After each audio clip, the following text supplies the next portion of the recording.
Vamos a ver cómo se despega la tina de una lavadora Whirlpool, como la que ustedes están viendo en pantalla. Es esta la tina. Ya la tengo aquí avanzada, ya le quité el agitador. Y este seguro que lleva aquí, lo único que tenemos que hacer para desmontarlo es, con ayuda de un desarmador plano, hacer palanca. Y de esa manera retiramos el seguro. Posteriormente tenemos que retirar estos tornillos. Esto es opcional, pero yo se los recomiendo para que no tengan problemas a la hora de desmontarla. ¿Sale? Son tornillos de cruz y lleva 6. Aquí yo nada más tengo 4, pero de este lado tenemos los otros 2.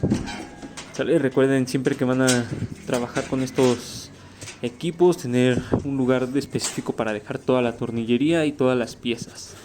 Así que para desmontar esta pieza lo único que vamos a hacer es, con ayuda del mismo desarmador plano, vamos a volver a hacer palanca en la parte de aquí abajo. Ustedes están viendo en pantalla, la lavadora únicamente le quité los tornillos, no la he despegado.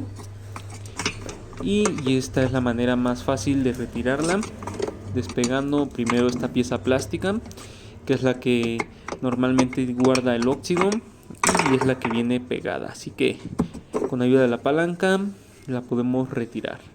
Tenemos que checar este dentado por esta razón. Cuando está desgastado el dentado, algunas lavadoras no centrifugan o no hacen su correcto funcionamiento. ¿Sale? También tenemos que checar el dentado del poste, que esté en buen estado.